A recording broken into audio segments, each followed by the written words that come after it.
My name is Timothy Begay. Work with the Navajo Nation Historic Preservation Department in Window Rock, Arizona. My clans are Amnanish Ejutachini, born for Twitachini, but Anis are my Nullies and Tchatbahi are my Chays. My name is, in English, Willie Greyeyes, and my affiliation is with the Navajo Nation. Could you tell us your name, both in English and your native language, and what is your tribal affiliation? What Navajo? His English and Navajo name are both Buck, in Buck Navajo. And he's of the Navajo Nation, Diné. I'm of the Navajo tribe, and my name is Leo Manheimer from Navajo Mountain. I'm of the Reed clan. In Navajo, it's Lukatne. I'm born for Nanesh Ejutapah, and many goats, Lizatlan. They're my grandpas, and then Twitachini are my Nullies on the paternal side. How does Rainbow Bridge, how does it play into the culture? It's just not one ceremony it plays a part in. It plays a part in other ceremonies, and they're all connected. Another way, the two twins, how they cross the land barrier. You know, that's how they cross into the next, or to the other side of the canyon. The two twins in Navajo history, that they went to visit their father, the sun, and they came back and landed somewhere near Doko Sleet, which is San Francisco Pete. And they came back and they were traveling through the country, and they came across a canyon. One of them crossed when it was still unseparated, and immediately the separation occurred, and the other one was left on the other side, and the other one was on the other side. So the holy people went ahead and connected the bridge so the other person can cross over to the other side to be with the other that has already crossed. So that is the main history behind the Rainbow Bridge in Navajo.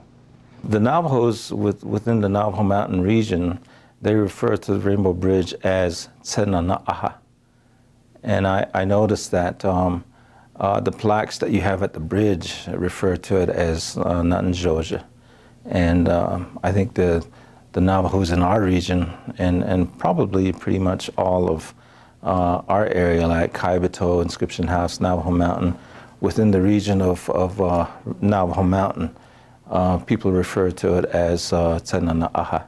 Tsenana'aha, the rock turned to stone, and where it represents rainbow is in that Navajo legend of the creation story. That represents the rainbow.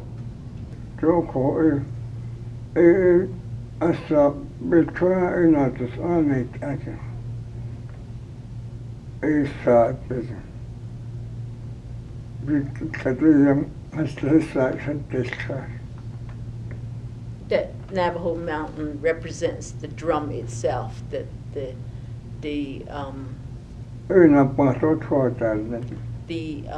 You know, when the Navajos make the drum, it's covered. They cover the pottery. The pot.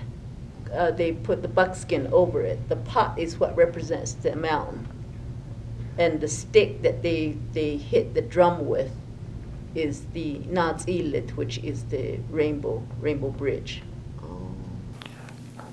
As far as Rainbow Bridge and the significance it has to the Navajo people, speaking for the people within the Navajo Mountain region, Shanto Inscription House, a lot of them pretty much see Rainbow Bridge as, I think, when you look at the whole area, the whole region, Rainbow Bridge, the confluence of the two rivers, the San Juan and the Colorado, some of the religious significance that whole area has, I think it's a place where when visitors come in, I think they need to be very respectful. It's not like they're outside the dominant society church, and they pretty well uniformly do the exercise or whatever the practice that they use,